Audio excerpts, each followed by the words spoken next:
Buenas tardes, buenas noches para todos ustedes. De nuevo con este programa semanal de una liturgia para la vida. Estamos en el domingo 12 de la segunda etapa del tiempo ordinario. Quizás haya la interrogación, puesto que estamos a la mitad del año civil, ¿cómo es que estamos en el domingo 12? Pero recordemos que el centro de nuestra fe están centrados en dos momentos litúrgicos del Señor Jesús, en su natividad, más en la resurrección o Pascua. Sin negar también que previo a estas celebraciones, como Cuaresma, Adviento, tenemos pues casi por lo menos una tercera parte de el año civil. Así es que nos restan dos terceras partes, de las cuales precisamente nos encontramos en este domingo 12. También, por otro lado, domingo 12, estamos iniciando el caminar de su predicación de Jesús y evangelización.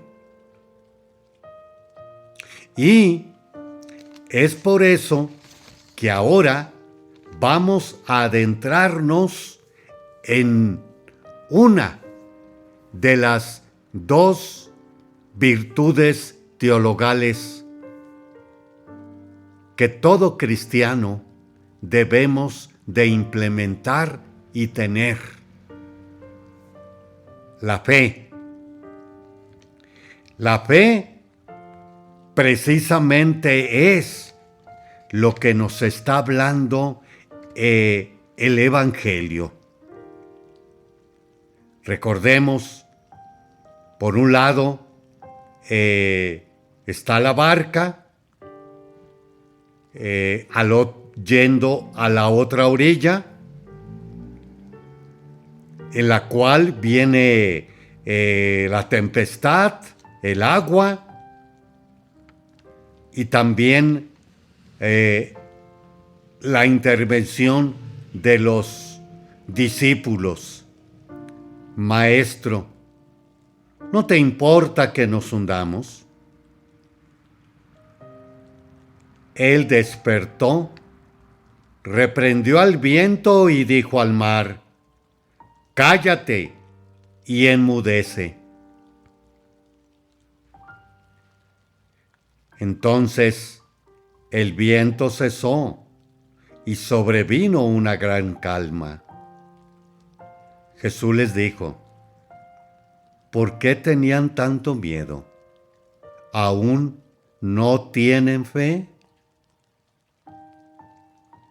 Todos se quedaron espantados y se decía uno al otro: ¿quién es este a quien hasta el viento y el mar le obedecen? Nuestra fe es en el quién, no es en algo. Desafortunadamente, vemos varias expresiones bastante dolorosas en nuestros fieles. Se me está acabando la fe. O también, se me está acabando la fe en tanto no me hicieron X celebración religiosa a la hora que yo quería. O también puede ser si nos vamos a la religiosidad popular. si no hay las velas, las flores, las cortinas, el anuncio, una misa bastante con unos instrumentos o trayendo un coro de aquí o de allá más, o también toda una feria que dista mucho de la fe. Vemos a estas personas, por eso me voy a cambiar a otra religión. Se nos está acabando la fe. Dígase también últimamente lo que ha resonado bastante en las últimas noticias religiosas acerca de la misa tradicional en latín. Se nos está acabando la fe. Es, pues, ¿en quién? No en algo.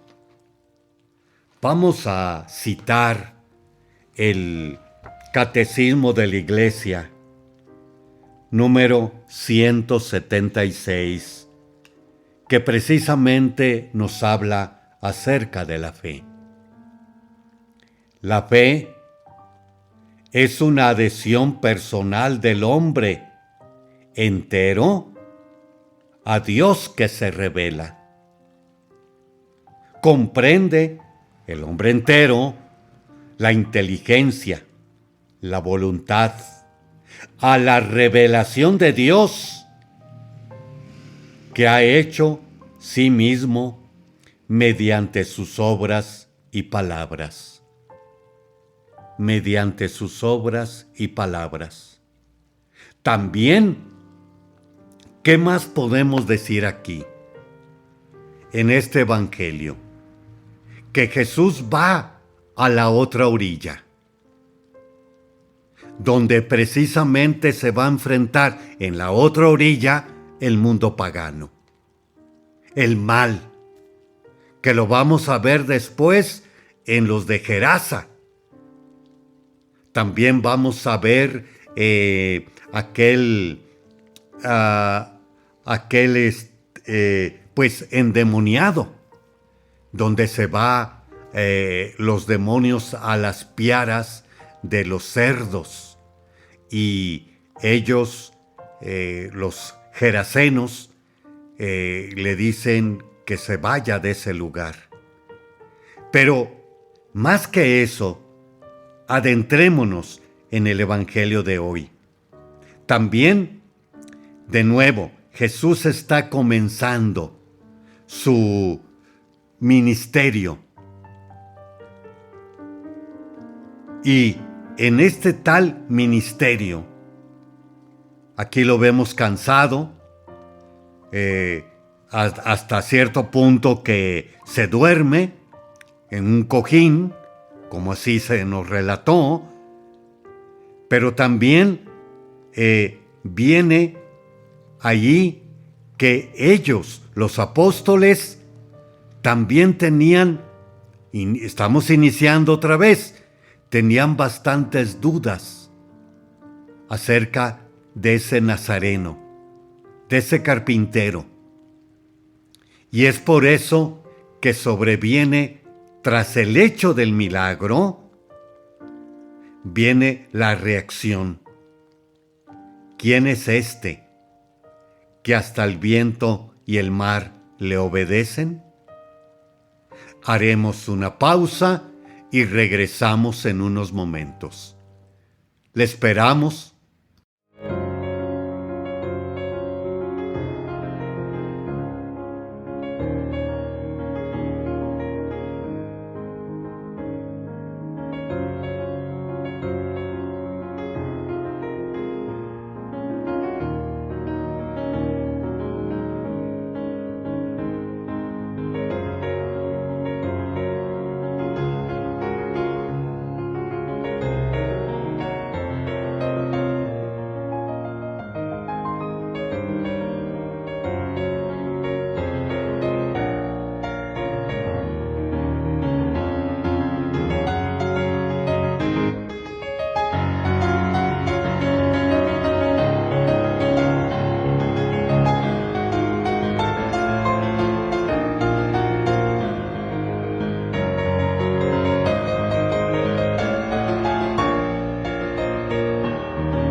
Continuamos en este siguiente segmento de una liturgia para la vida.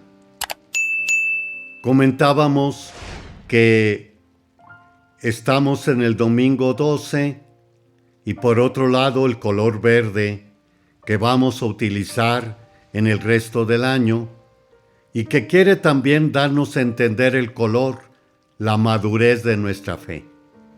Y nos iluminaba, por un lado, el Evangelio que viene tras el milagro de la tempestad calmada, viene la reacción de los discípulos. ¿Quién es este a quien el viento y el mar le obedecen? Debemos aquí también tener presente que primera lectura, las aguas, tomada precisamente del libro de Job. El Señor habló a Job desde la tormenta y le dijo: yo puse límites al mar cuando salía impetuoso del seno materno. Yo hice de la niebla sus mantillas y de las nubes sus pañales. Yo le impuse límites con puertas y cerrojos y le dije: hasta aquí llegarás, no más allá. Aquí se romperá la arrogancia de tus olas. Es Dios quien tiene poder sobre la naturaleza. De nuevo, ¿quién es este que hasta el viento y el mar le obedecen? Y podemos nosotros, valga la coyuntura actual del tiempo de lluvias. Hemos visto, por lo pronto, estas últimas desgracias allá en el norte de nuestro país, como también en el centro, y estamos acá en el sur otro tanto también con bastantes lluvias. Y cómo estos fenómenos naturales, ¿quién los puede dominar? Y baste también, para abrir un poco nuestro pensamiento, el porqué del Canal de Panamá. Cómo los barcos entran y salen tras abrirse con puertas, llenarse o bajar con puertas de agua de el Océano Atlántico al Océano Pacífico y viceversa. Y también allá en el Cono Sur, donde ya también se ha visto las olas de más de 70 metros. ¿Cómo poder dominar esta fuerza? Y aquí lo que comentábamos anteriormente. Los discípulos están comenzando siguiendo al Señor. Y tras el milagro viene la fe. Y también, por otro lado, esta fe es la que se quiere llevar a la otra parte, a la otra orilla a donde se dirigían. O también tenemos la clásica interpretación bastante iluminada de que la barca es la iglesia. Pedro y Jesús y los apóstoles están allí. Y es Jesús que la calma. La tempestad ahora viene siendo el ir y venir de la iglesia en el mundo, donde precisamente tenemos que tener fe en los últimos momentos, otra vez coyunturales que se han presentado, por ejemplo, de estas monjas religiosas, clarisas de San Francisco y Santa Clara de Asís, que se declaran fuera de la iglesia y todavía desconocen el concilio y solamente el Papa Pío XII, antes del concilio, lo reconocen como Papa. También el ex nuncio apostólico de Estados Unidos, también últimamente por ahí, 4 cardenales en contra o haciendo, mejor dicho, unas interrogantes a la sinodalidad de el sínodo de la sinodalidad. También eso nos puede ayudar de que debemos estar confiados en el Señor.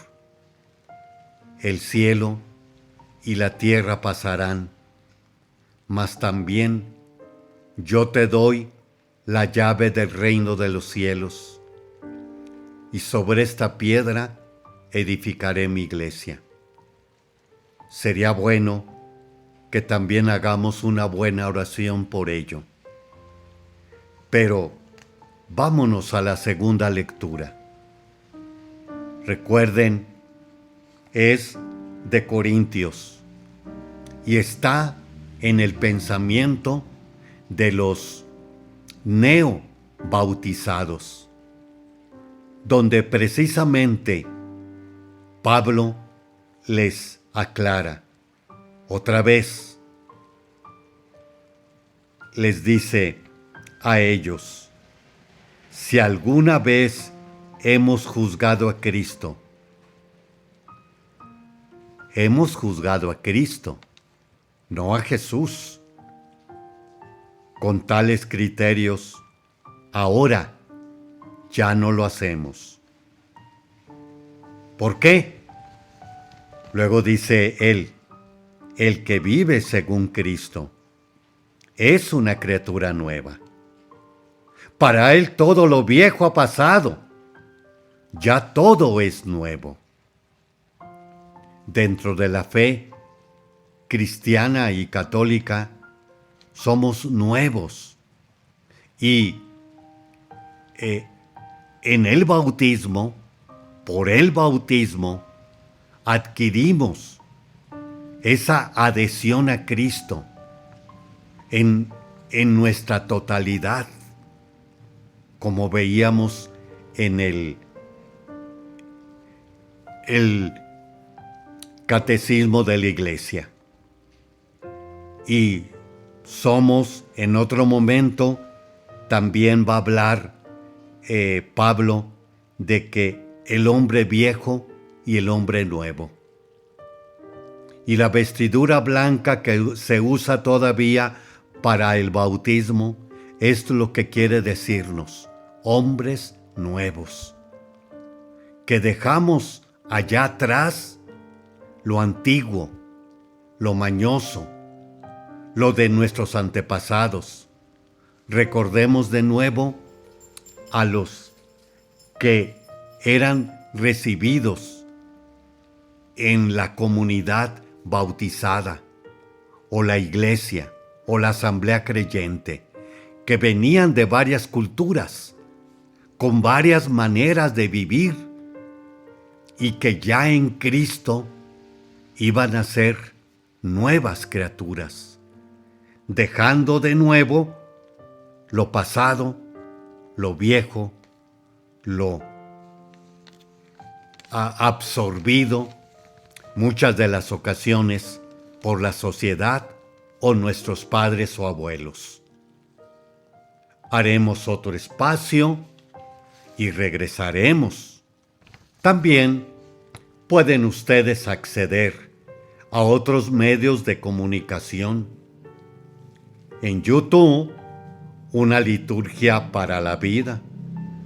Spotify, Apple Podcasts, YouTube Music, Amazon Music y iHeartRadio.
Continuamos con este siguiente segmento.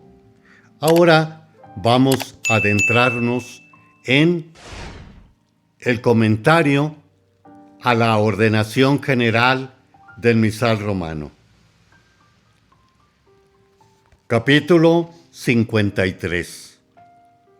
Oficios y ministerios. Ministerios laicales. Del número 98 al 117 de la ordenación del misal romano, vemos los ministerios peculiares, es decir, todos aquellos servicios necesarios en la celebración que no competen ni a los sacerdotes ni a los diáconos. Los dos más importantes son acólito y lector. Se hacen por medio de un rito que realiza el obispo llamado institución. El acólito es instituido para el servicio del altar y como ayudante del sacerdote y del diácono. A él compete principalmente la preparación del altar y de los vasos sagrados. Y es necesario distribuir a los fieles la Eucaristía, de la que es ministro extraordinario. Puede ser sustituido por fieles laicos, pero no pueden dar la comunión si no se les ha facultado expresamente. El lector es instituido para proclamar las lecturas de la Sagrada Escritura, excepto el Evangelio.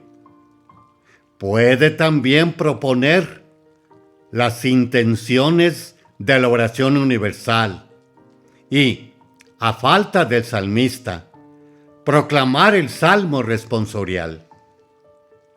También puede ser sustituido por fieles laicos, que es lo que ocurre la mayoría de las veces. Para desempeñar este oficio, estén esmeradamente formados, de modo que los fieles, al escuchar las lecturas divinas, coincidan en su corazón un suave y vivo amor a la Sagrada Escritura.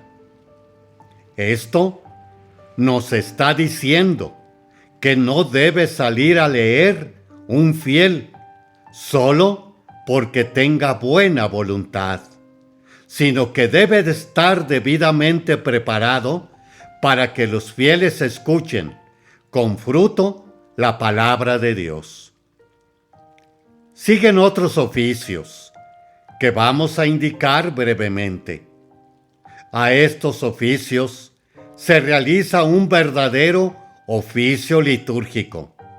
Se trata siempre, aunque parezca sencillo y sin importancia, de algo verdaderamente importante, porque oficio litúrgico quiere decir que es un servicio que forma parte de esta acción sagrada, por la cual Jesucristo nos hace llevar en la Eucaristía la eficacia salvadora de su muerte y resurrección.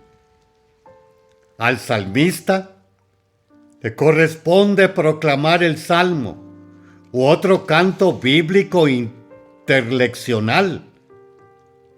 No corresponde al lector, a no ser que no haya nadie que lo pueda proclamar.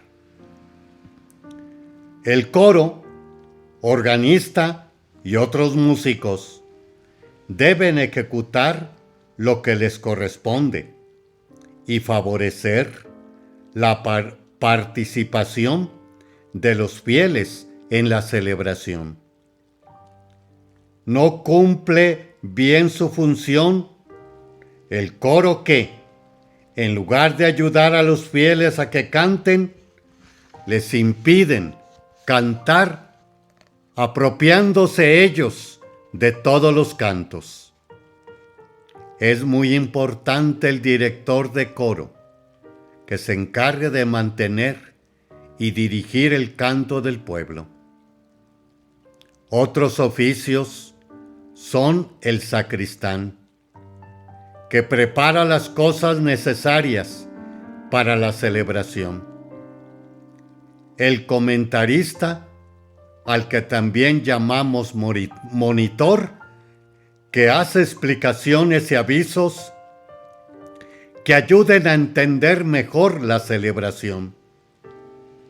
El monitor ocupa un lugar adecuado ante los fieles, pero no el ambón. El ambón se reserva para la palabra de Dios. Otros son los que hacen las colectas en la iglesia y, en algunos lugares, los encargados de recibir a los fieles, acomodándolos y ordenar las diversas procesiones que se presentan en las celebraciones. Al párroco o al rector de la iglesia corresponde elegir a los laicos que han de ejercer un ministerio u oficio no instituido. Lo puede hacer por designación temporal o mediante una bendición litúrgica. Esta bendición la imparte el sacerdote, según el ritual de bendiciones, y no se debe confundir con la institución de los ministerios que realiza el obispo. En cuanto al servicio al altar, consérvese las normas del obispo para su diócesis. Haremos otro espacio y regresamos. Le esperamos. ¡Maestro! ¿No ves que perecemos?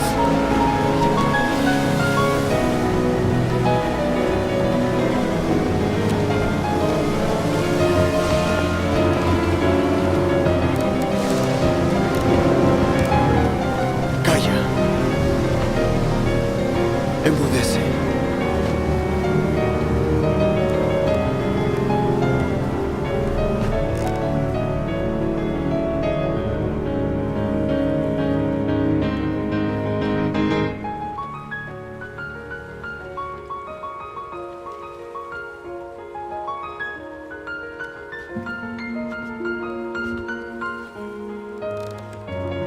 qué estáis asustados?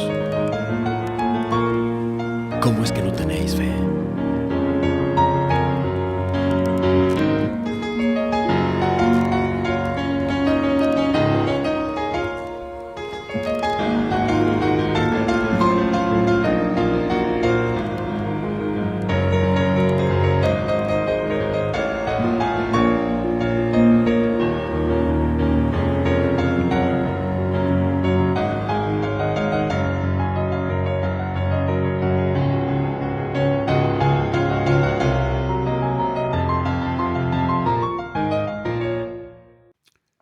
Continuamos con este último segmento de una liturgia para la vida.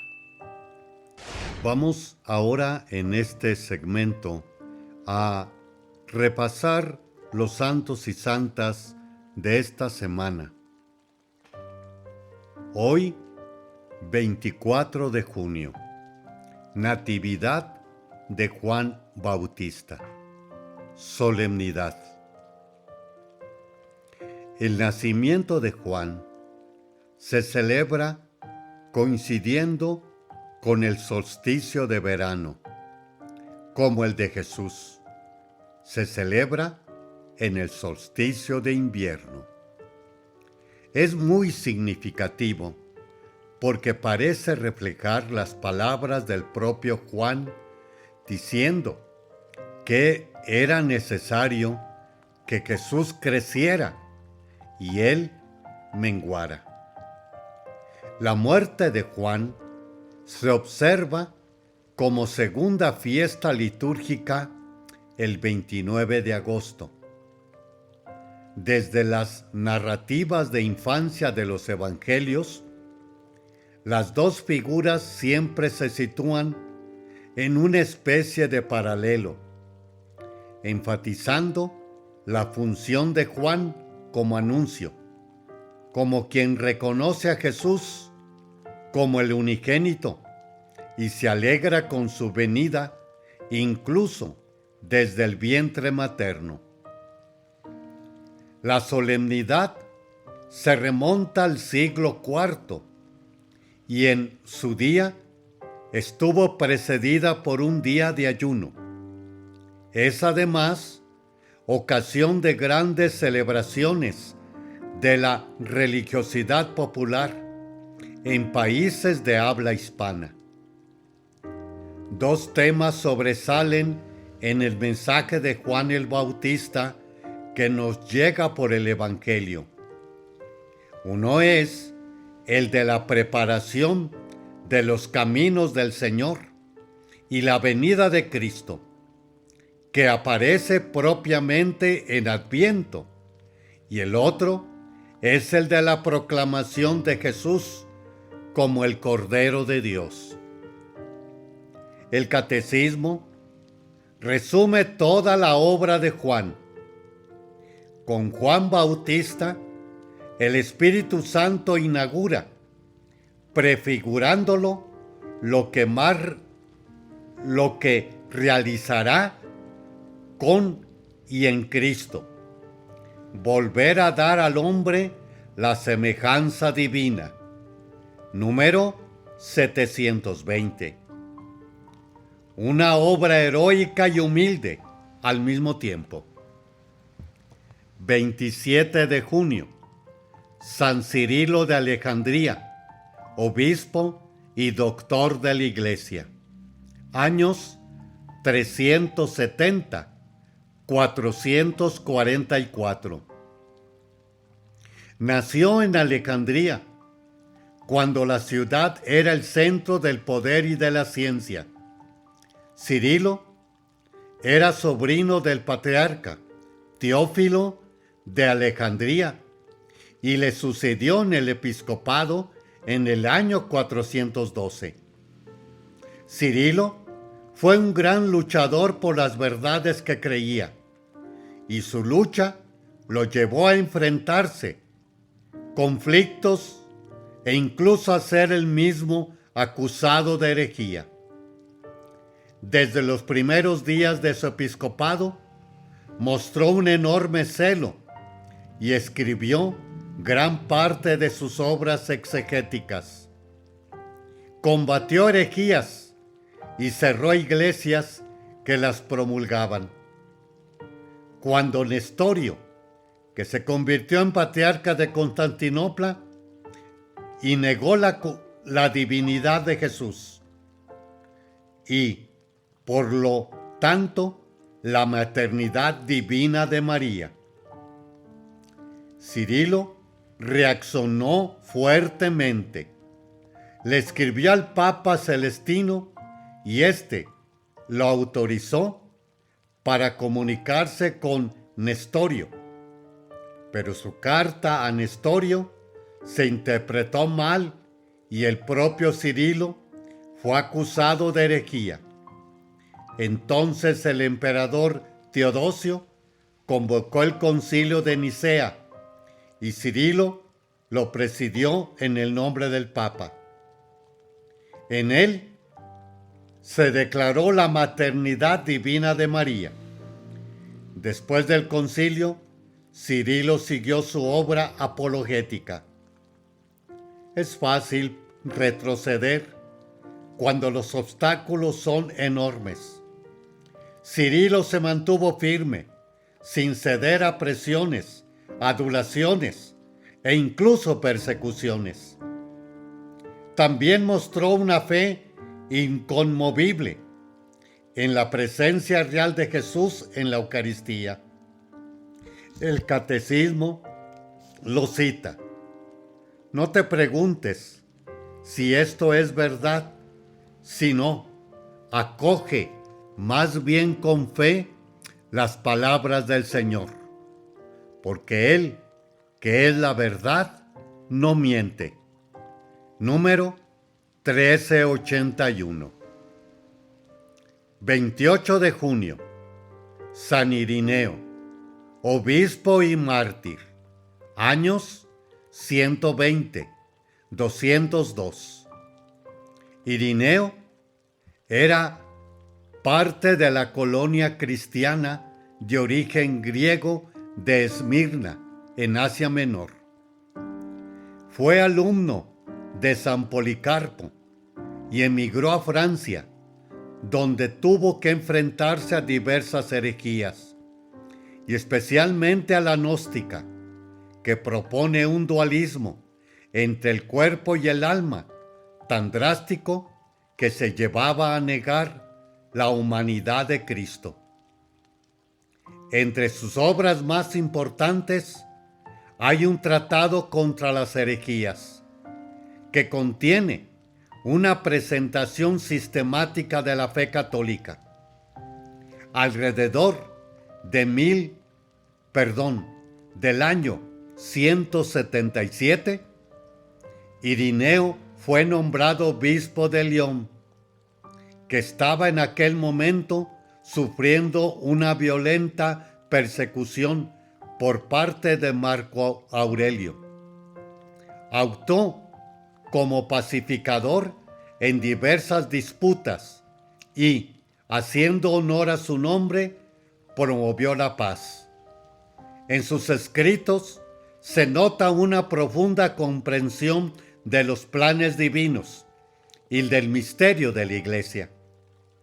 Hablando de la fe y el mensaje de la Iglesia, el Catecismo, el Tratado de Irineo contra las herejías nos dice: el mensaje de la cita,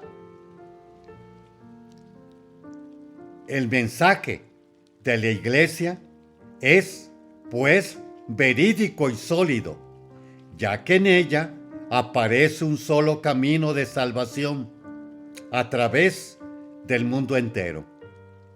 Número 174. 29 de junio. Santos Pedro y Pablo, apóstoles. Año 67. Solemnidad. Aunque en su día tuvieron diferencias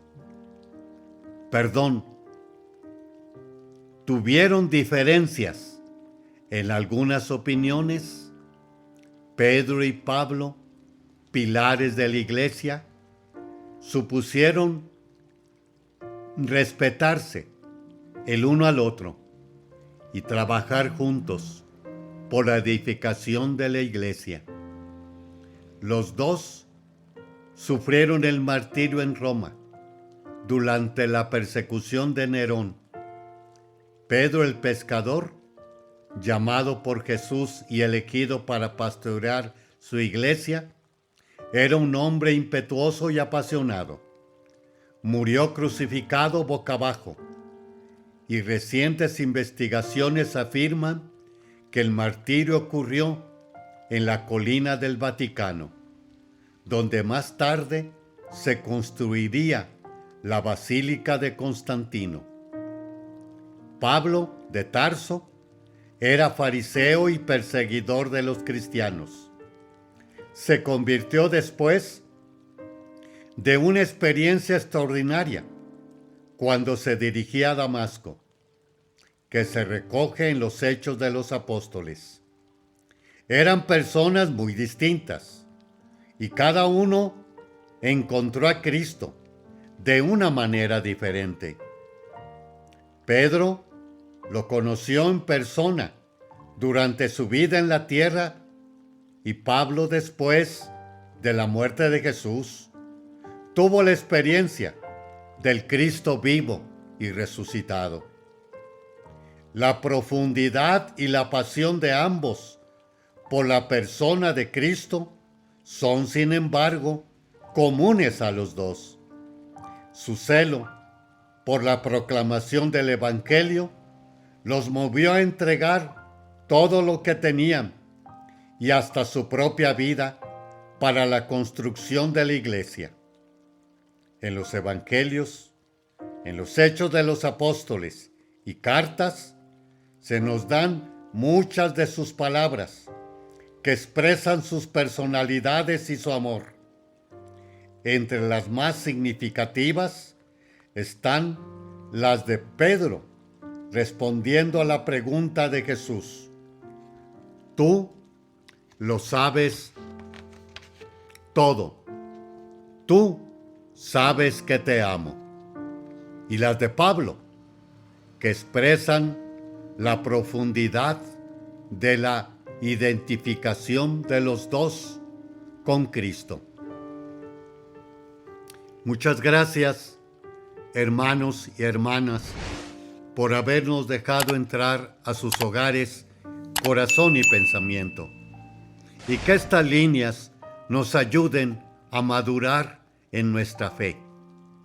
Y que esta sea también la que nos haga llegar, por intercesión de María, al puerto final del caminar de este mundo. Feliz noche, buenos días para todos. Les habló el Padre Víctor Anguiano de la Diócesis de San Cristóbal de las Casas.